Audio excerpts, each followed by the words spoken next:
Welcome back to the last chapter of the book, Fudga-A-Mania Chapter 14, The Ring Bearer. Big news, Mr. Fargo announced 2 days later. My dealer in New York loves the idea of baby feet. I'm going to do a whole series of baby feet paintings, and when I'm done, there'll be a show at a gallery in Soho. You'll all have to come. He picked up Tootsie and shook her. We're going to be famous, Tootsie Pie. How about rich, Dad? Jimmy asked. Could we get just a little bit rich while you're at it? You never know, Mr. Fargo said, and for the second time that week he laughed. If Mr. Fargo gets rich on Tootsie's footprints, will Tootsie get something too, I wondered.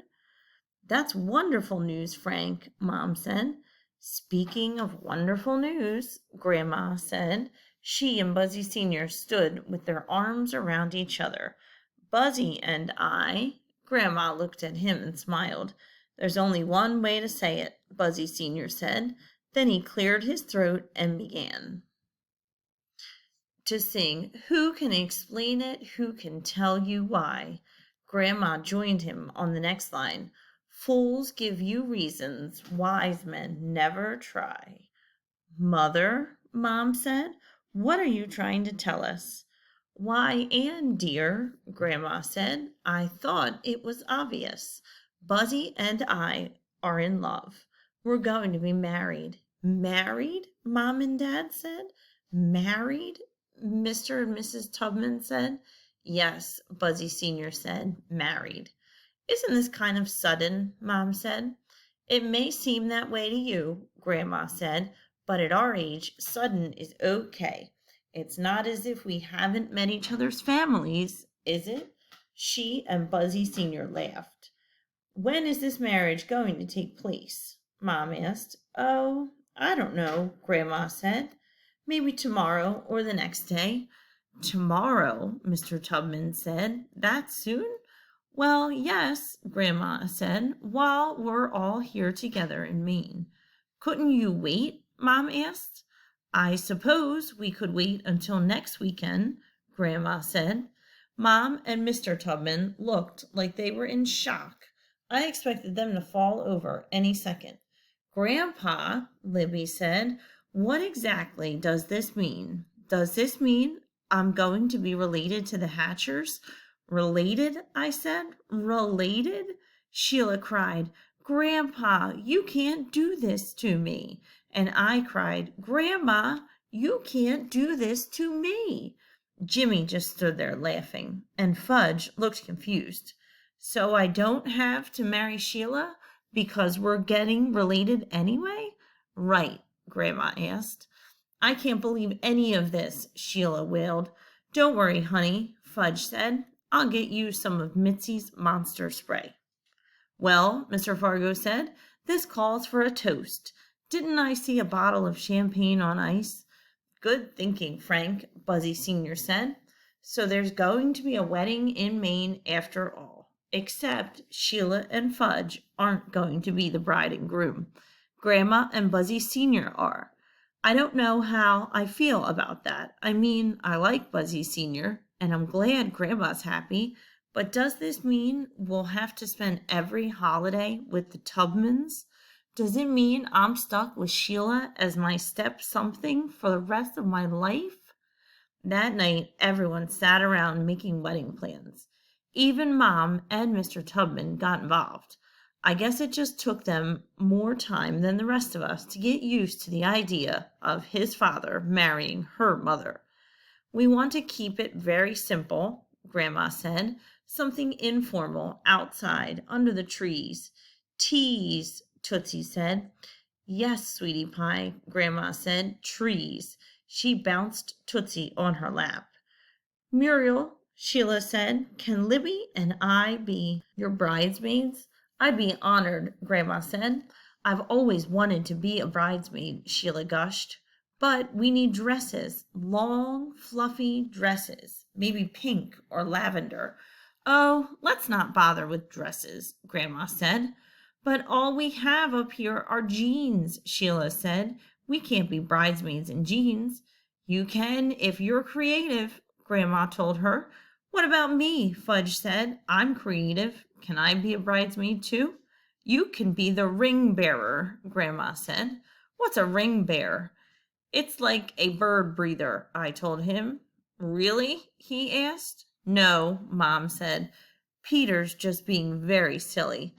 The ring bearer carries the rings, Grandma said, on a pretty little pillow. What rings? Fudge asked. The wedding rings, Turkey Brain. I thought you knew all about getting married. All I know is you get to sleep in the same bed. That's the best part, Buzzy Sr. said. Mom shook her head. Really, Buzzy. Grandma and Buzzy Sr. decided on a Saturday morning wedding so they wouldn't interfere with the Sunday ball game. Every time they went to town, they invited someone else. Mom said they had to tell her how many people were coming, and soon. How else could she plan the wedding barbecue? Oh, just figure everyone is coming, Grandma said. Everyone? Mom said. What does that mean? It meant the guy from the hardware store, the butcher from Sawyer's Market, Dorothy of Oz, and the couple from the jewelry store who sold them their wedding rings. It meant the Ickles from the ice cream parlor, Bicycle Bob, Isabel from the library, and Mitzi, Mrs. A, and Big. Mom worried about the weather, but when we woke up on Saturday morning, it was clear and warm. We all helped decorate the yard. We tied pink ribbons around the swing tree and set pots of pink flowers in Fudge's garden. Sheila and Libby showed how creative they could be by sewing beads and ribbons all over their jeans and t-shirts. At the last minute, Sheila decided we should dress up our animals too. She tied a pink satin bow around Jake's neck. Then she asked me to tie one around Turtle's. You do it, I said. I'm not that good with bows. I can't do it, Sheila said. Why not? You know, because he's too smelly and disgusting for you to touch. He's not that smelly anymore. Then why can't you do it? Sheila took a deep breath. All right, she said, I'll do it, but you have to hold him still.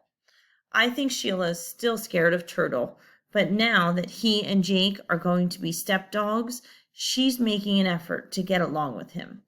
Turtle wasn't crazy about having a pink satin bow tied around his neck. He tried to eat it. Next, Sheila decorated Uncle Feather's cage. Olé, she said, snapping her fingers. Olé, he answered. The guests began to arrive at 10:30. Big wore his Red Sox uniform, but not his spikes. He gave Grandma and Buzzy Sr. an autographed baseball for their wedding present. Mitzi brought them a bottle of Monster spray, just in case, and she had one for Fudge, too. Grandma just made it, she said, so it's nice and fresh. Actually, the bride and groom got a lot of interesting gifts. Matching bike helmets from Bicycle Bob, a book called How to Survive Your First Year of Marriage from Isabel, a set of hand-painted rocks from Sheila and Libby, a painting called Baby Feet Go to a Wedding from Mr. Fargo, the only copy in the entire world of Tell Me a Fudge by Farley Drexel Hatcher, and a 25-foot banner from Jimmy and me. We'd been working on it all week. It said, Who can explain it? Who can tell you why? Muriel and Buzzy, August 28th, Southwest Harbor, Maine. Grandma and Buzzy Sr. liked it a lot, even though we forgot to include the year. Grandma said it was better that way. Just before the ceremony, Fudge asked Mitzi to help him be the ring bearer. He showed her the lace pillow with the gold wedding bands resting on it. Then he whispered something in her ear and they giggled. The judge was the last one to arrive. She pulled up in her shiny red pickup truck wearing her judge's robe. She looked familiar, but I couldn't remember where I'd seen her until she said, What are you doing here, Junior? It was When in Rome. You're the judge, I said. That's right, Junior. My name is Peter, I told her, not Junior, and my grandmother is the bride. Well, isn't that something? She said. I hope you behave yourself today. When in Rome, I told her. This time she laughed. The ceremony began a few minutes after 11. The bride wore a white jogging suit. She bought it at the sports store where Fudge got his Mitzi. She had a pink flower tucked behind her ear. The groom wore a black jogging suit. He had a pink flower pinned to his sweatshirt. They kept smiling at each other. When in Rome started off by reading some love poem. I almost laughed because I had this picture in my mind of her playing first base in her judge's robe. Then she got down to the important stuff, like, do you take question. She asked Grandma first, do you take this man to be your lawfully wedded husband? Grandma said, I do. After that, Buzzy Sr. was supposed to place the ring on her finger. But just as he was about to take it from the lace pillow, the ring bearer and his helper sang, surprise! And they started twirling, holding the pillow between them. We were surprised, all right, because as they twirled, the rings flew off the pillow and landed somewhere in the grass. Oh, oh, the ring bearer said. Everyone got down on their hands and knees to search. Suppose we can't find them, Sheila asked. Can Muriel and Grandpa still get married? Don't worry, When in Rome said. I'm here to marry them one way or another. Here's one, Dorothy of Oz called, holding up a gold band. It took a few more minutes before Bicycle Bob found the other. Okay, When in Rome said, let's give it another try. And this time, no surprises. She looked at Mitzi and then the ring bearer. But surprises are fun, Mitzi said. Next time you try that kind of surprise, you're going to get a big surprise from me, she told them. They got the message. On the second try, everything worked. When in Rome pronounced Grandma and Buzzy Sr. husband and wife. Then they kissed and everyone cheered. Well, almost everyone. A few people, like Mom, got teary-eyed. The wedding barbecue was a huge success. Big helped Dad and Mr. Tubman tend the grills. Tony Ickle had brought gallons of ice cream, and Mrs. A had baked a blueberry wedding cake. So we all wound up with blue teeth, all except Fudge. He still won't go near a blueberry. The party lasted for hours. Everyone was having too much fun to go home. Finally, the bride and groom fell asleep on lawn chairs. I knew how they felt because I was pooped out too. Only the Fudga-Maniacs were still going strong. Shilly yawned and sat next to me on the porch steps. Wasn't that the most beautiful wedding? She asked. Yeah, I said. It was the best wedding I've ever seen. It was the only wedding I've ever seen. Sheila smiled at me.